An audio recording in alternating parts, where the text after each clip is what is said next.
നെന്മാറ ചക്കാത്തറ മാര്യമ്മൻ ക്ഷേത്രത്തിലെ പൊങ്കൽ മഹോത്സവം ഫെബ്രുവരി 20-21 തീയതികളിൽ ആഘോഷിക്കും.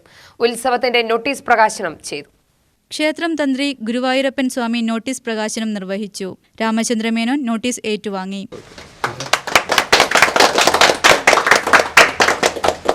ഈ ക്ഷേത്രം ഞാൻ വന്ന ഇവിടെ പൂജ ഏറ്റവും മുതൽ തന്നെ താന്ത്രിക കർമ്മങ്ങളൊക്കെ ഏറ്റവും മുതൽ തന്നെ ഇവിടെ എല്ലാ ഭക്തജനങ്ങളും, അതായത് ദേശക്കാരായാലും ശരി, ഇതോടനുബന്ധിച്ച് എല്ലാവരും ഇവിടെ വന്ന് സന്നിഹിതരായിട്ട് ഈ ഉത്സവം വളരെ ഗംഭീരമായിട്ട് നടത്തിക്കൊണ്ട് പോകുന്നതാണ്.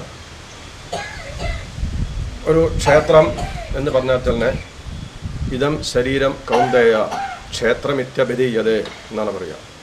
നമ്മളെ ഈ ശരീരം തന്നെയാണ് ക്ഷേത്രം. അപ്പോൾ ആ ക്ഷേത്രത്തിന് നമ്മുടെ ശരീരത്തിനെ എങ്ങനെയൊക്കെ നമ്മൾ ശ്രദ്ധിച്ചു കൊണ്ട് പോകുന്നോ അതേമാതിരി തന്നെ ക്ഷേത്രത്തിനെ നമ്മൾ അതിനനുസരിച്ച് എല്ലാവിധ അതിന് വേണ്ടതായിട്ട് എല്ലാ ഇതോടുകൂടി കൊണ്ടുപോകണം. അതാണ് ഒരു ക്ഷേത്രം എന്ന് പറയുന്നത്. ഇപ്പോൾ നിത്യം നൈമിത്തികം എന്നുള്ള രണ്ട് കാര്യങ്ങളാണ്. ഒരു ക്ഷേത്രം കെട്ടിപ്പൊക്കി നമ്മൾ അതിനെ പരിപാലിച്ചു കൊണ്ടുവന്നാണ് ഏറ്റവും വലിയ കാര്യം. അപ്പോൾ നിത്യം എന്ന് പറയുന്നത് ഒരു ക്ഷേത്രം നിർമ്മിച്ചു കഴിഞ്ഞാൽ അതിലെ നിത്യപൂജകൾ നിവേദ്യങ്ങളെല്ലാം മുടങ്ങാതെ നമുക്ക് നടത്തിക്കൊണ്ടുവന്നാണ് ഏറ്റവും വലിയ കാര്യം. അത് കഴിഞ്ഞാൽ നൈമിത്തികം, അതായത് ഒരു ക്ഷേത്രം അതിന് ഐശ്വര്യങ്ങളും എല്ലാ അഭിവൃദ്ധികളും വരണമെങ്കിൽ ഉത്സവങ്ങൾ, അന്നദാനം, ഇങ്ങനെയുള്ള എല്ലാ കാര്യങ്ങളും നമ്മൾ നടത്തിക്കൊണ്ടു പോകണം.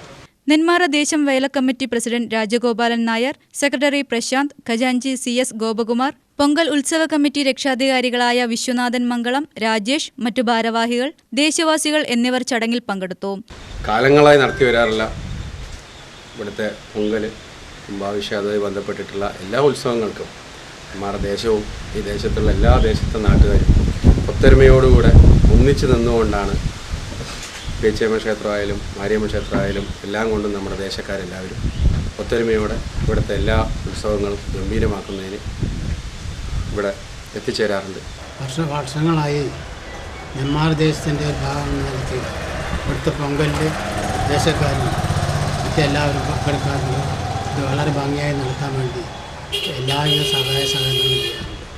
ഫെബ്രുവരി 13 വെള്ളിയാഴ്ച ക്ഷേത്രത്തിൽ കൂറയിടുന്നതോടുകൂടിയാണ് പൊങ്കൽ മഹോത്സവ ചടങ്ങുകൾ തുടങ്ങുക. ഉത്സവ നാളുകളിൽ പാൽക്കുടം എഴുന്നള്ളിപ്പ്, അന്നദാനം, കുംഭക്കളി, പൂമതി, മാവിളക്ക് പൂജ, പൊങ്കൽ വെപ്പ്, മഞ്ഞൾ നീരാട്ട് തുടങ്ങി ഭക്തി നിർഭരമായ ചടങ്ങുകൾ ഉണ്ടാകും. നിറഞ്ഞ ഭക്തജന സാന്നിധ്യത്തിലാകും ആഘോഷ പരിപാടികൾ. UTV news, Palakkad.